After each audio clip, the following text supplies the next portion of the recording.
Hey everybody, welcome back. So we are continuing the disassembly of this 2012 Switchback 600 136. So if you're new to the channel, go ahead and click on subscribe and also click on the playlist, and that'll get you up to speed as far as why we're taking this sled apart.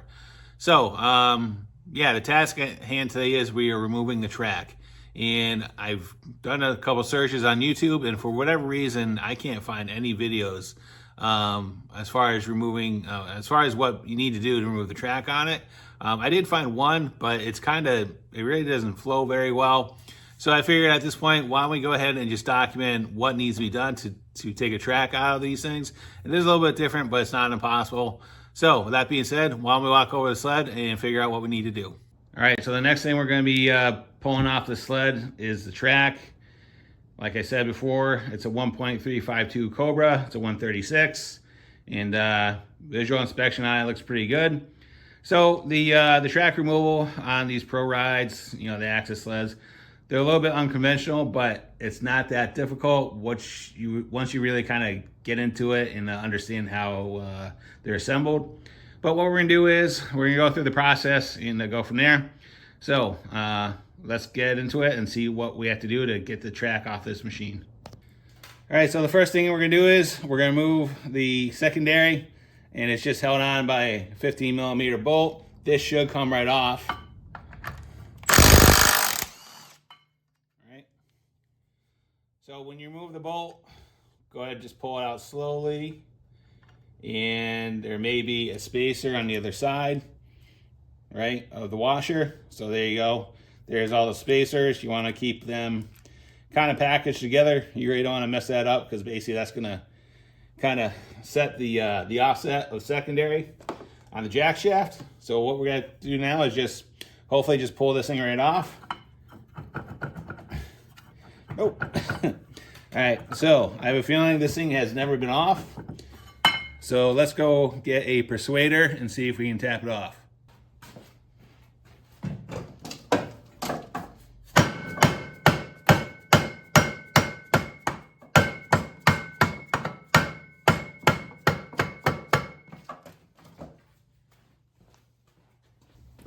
I went ahead and removed the bolt that holds the fairing on, just so we can get the secondary off a little bit more. And there you go, secondary is off. So again, remember when I bought this sled and I was kind of going back and forth as far as the maintenance and everything else? Look at the amount of rust and everything else and corrosion on this jack shaft.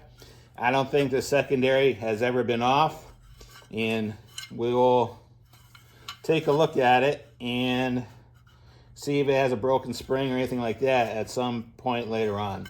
But yeah, this is a will of deferred maintenance. So the next thing we're going to do is we're going to take all the tension off the track, and I'll explain why in a minute. But what we're going to do is we're going to loosen up the adjusters first, and then once we back off the adjusters, we'll then loosen up the bolt that's going through the axle that's holding the rear idlers on, and then we'll scooch everything forward and loosen up the track. So these are just held on by 15mm hardware. So all you can do is just put a wrench there. And if you have an offset wrench like this, it definitely helps out. Makes it a little bit easier.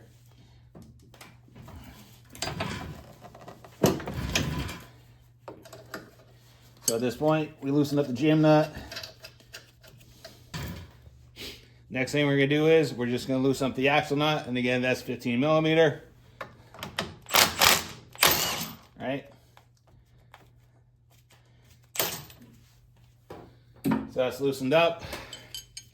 So now what we're going to do is we're going to back out the adjuster, because all we've done at this point is we've just loosened up the jam nut. We still have tension on the rear axle, so we're just going to back that out quite a bit.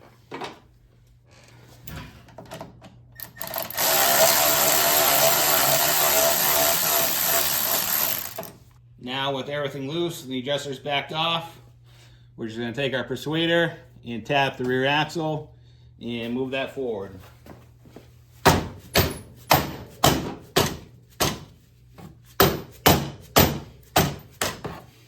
All right, so now we're over on the chain case side, and what we need to do is we need to remove the caliper, and the caliper is held on by these two 15mm bolts. There's one right here, and there's one right here, right where my finger is, right? So it's not that hard to do if you have one of these. This is a 15mm offset box wrench. If you don't have these, I highly recommend picking them up. These get into a lot of tight spaces. So with that wrench, obviously the exhaust is off, so it makes it a little bit easier. But if you're doing this, you'd already be at the point of having the exhaust off. That stuff is pretty basic. So what we're gonna do is we're just gonna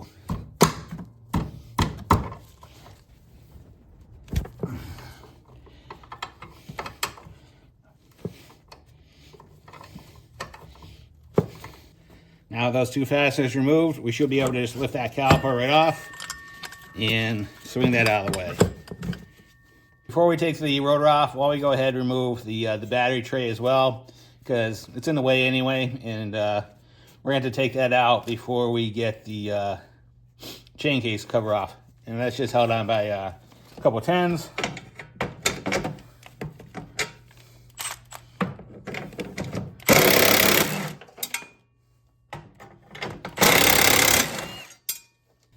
And go ahead and remove that bolt right there. It's 7/16.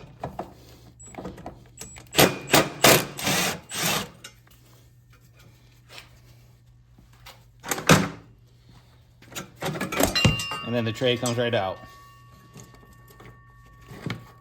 And look what we found. The battery hold down.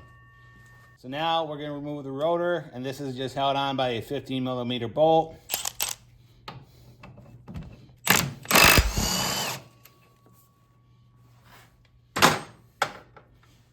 And this should just slide right off. Once you remove the rotor, there's a spacer that's slid on the jack shaft. Just grab some channel locks, just grab it, and then just pull it out, slide it off the jack shaft, and put it to the side. All right, so we're gonna remove the cover. If you haven't already done it, go ahead, drain the fluid out of the chain case, and it's just, there's a T40 on the bottom of the chain case. Go ahead, drain it out. I didn't catch it on camera, but there is probably about 3/4 of a cup of water that came out of the chain case. So I'd be interested to see what the bottom gear looks like when we pull the cover off. So let's go ahead and pop this off.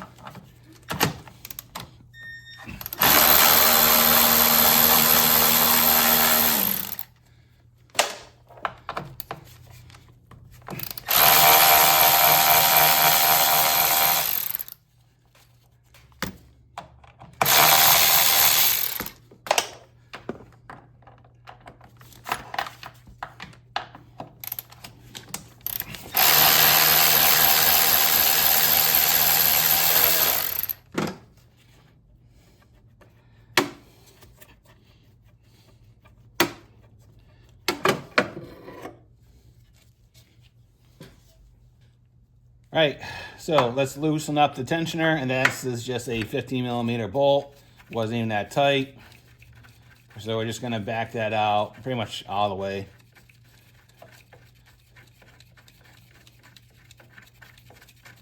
All right, then the tensioner puck comes off. I'll just set that to this, just set that in the pan for now. All right, so we're gonna remove the bolt on the bottom gear. And to hold it from spinning, I just put the caliper back on and the rotor back on with one bolt just to hold it so it doesn't spin. Parking brake is applied. So what we do, grab it.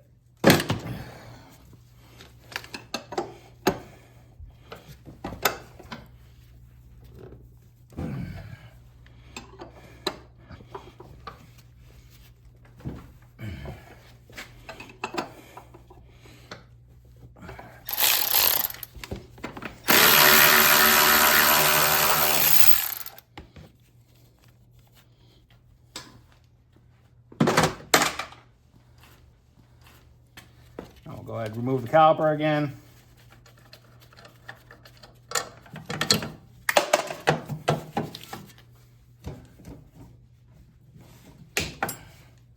Release the parking brake. Swing that to the side. Take the rotor off. Have to get that spacer off.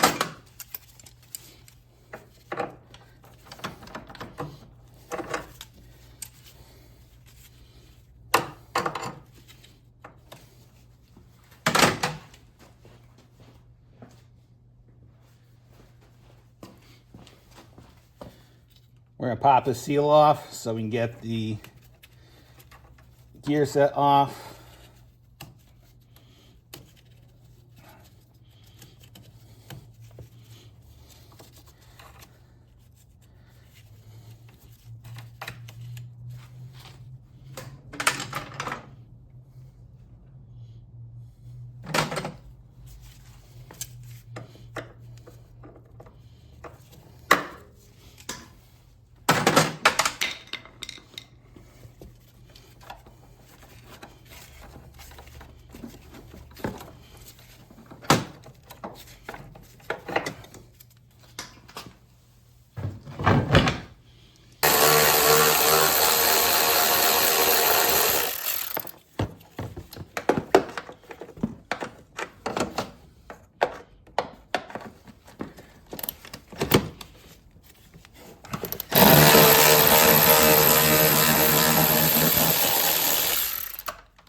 So go ahead, just pop that bearing retainer out, slide the cup and the speed sensor out of the way, and then there's a bearing retainer right there. So what this will allow us to do, this will allow us to pass the drive shaft this way and slide it out of the chain case when we're at that point. All right, so now we're at the process where, you know, all the easy stuff is done. You know, the secondary is out, the bearing retainer on the PTO side is out, chain case and all the gear sets removed and everything else. So now, you know, the track is still in the sled, you know, the skid is still in the sled. So what we have to do is, it's a little unusual, I'll put it that way, but it's not that impossible. So the front torque arm, there are two 16mm bolts. There's one on that side, and obviously there's one on the other side, right? So traditional skids, usually there's a common shaft that goes in between the two. These are a little bit different. So it's a 16mm nut with a square drive retainer on the other side. I'll get a better picture of that when we go to take it out. Sometimes you do have to put heat on these things because they are Loctited in from Polaris. And if they've never been removed before, you may have a hard time. So go ahead and heat those up if you need to, and then they'll melt the thread locker and you'll be able to remove those. As far as the back, this is where it kind of may get a little bit confusing, right? So if we look, you know, we'll just call this the rear torque arm because essentially that's what it is. It doesn't look like a rear torque arm in the traditional sense, but we'll call that just for the sake of conversation, right? So we got the track going around the rear axle, and then it goes through the rear torque arm. And if you look, it's hooped, right? So basically you have like the lower portion of the hoop, and then you have the upper portion of the hoop. And right now it's kind of trapped, right? It can't come out until we separate that hoop. So what we're gonna do is, there's also a set of idlers, also on the rear suspension. that is pretty self-explanatory. It's just a common shaft. We're just gonna go ahead and remove those. And what we're gonna do is, we're gonna remove the front bolts for the torque arm, and then we're gonna come back here and take all the hardware here out.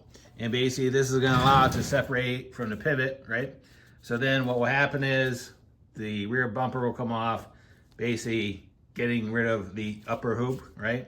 And then we'll take that bolt out, we'll drop this down, and then at that point, we'll be able to pull everything out. And then what we'll do is once the skid and the track is out, we'll go ahead and remove the rear torque arm from the sled, and then we'll actually allow it to pivot down, drop it down, and then we'll be able to pull the track off the skid. So hopefully that makes sense, but why don't we go at it step by step, and we'll get this thing out of here sooner than you think. Right, so the top idler is out, pretty easy, just held on by a couple of 15mm bolts on either side. And all I did was, to prevent the common shaft from spinning, I just put a set of vice grips on it, bottomed it out against the track, and I went at it, and it came right out pretty easy. So the reason why I did that first is now with the track dropped down, we have easy access to all the back of these fasteners here, and should be pretty easy to get to. All right, so we're gonna remove the bumper hardware first, and it's just held on by a couple 10s with a T30 fastener on the back.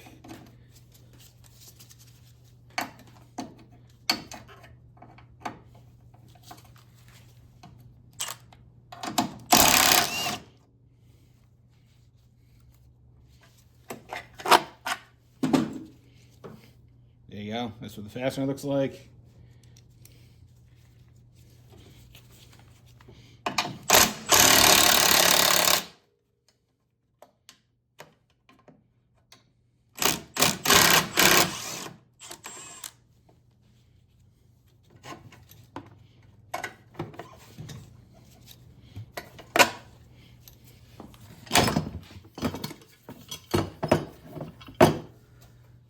All right, next thing we're gonna do, we're gonna remove these two 13s. There's one on each side going through a common shaft. Same principle, go ahead and zip that out. All right, comes right out. All right, now we're gonna remove this guy as well. Again, 13mm.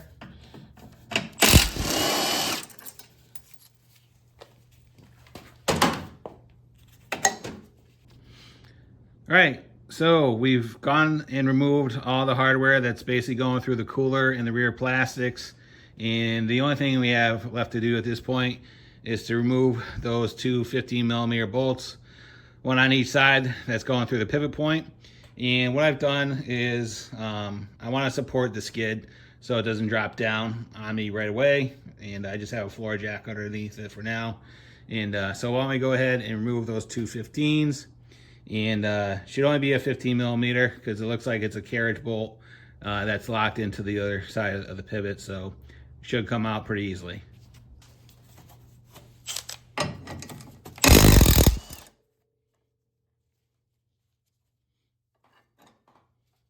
All right, so we forgot one, that little Torx head. It's holding the plastic on to the pivot point. So that is a T25, so one per each side. Let's go ahead and remove those as well.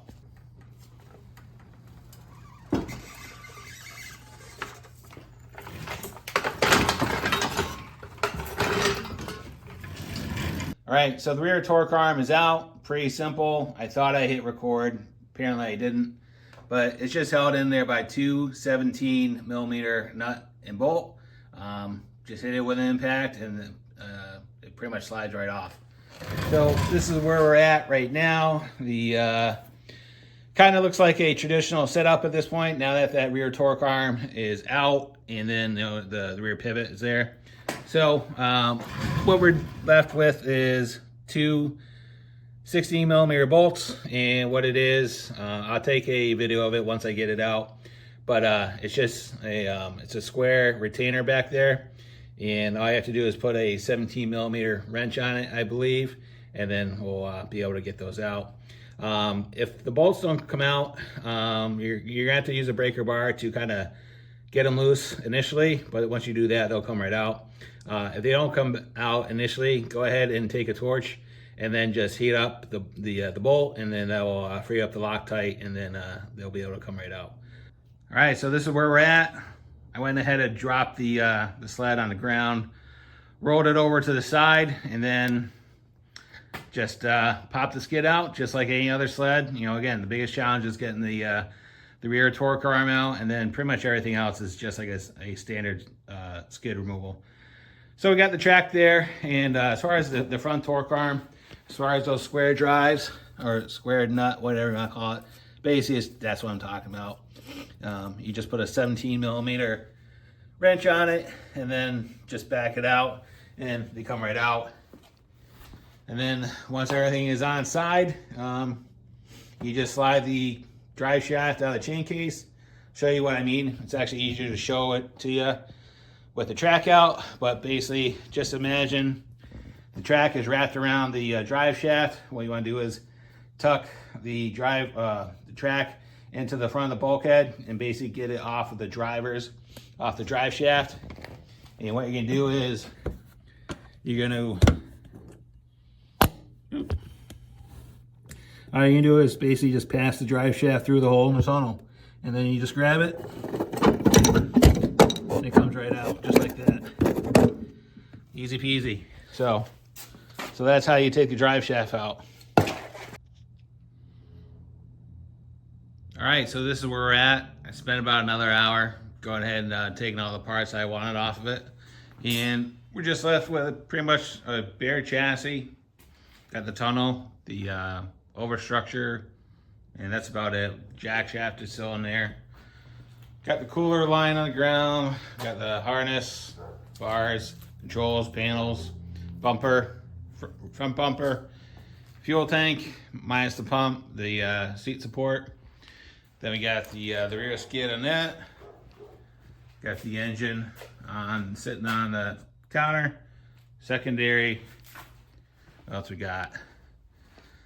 Starter, rear shock, throttle control. That's going to be used on the Evo. Airbox, oil tank, the fuel pump, and ECU and seat, track, and basically all the front end for the Evo.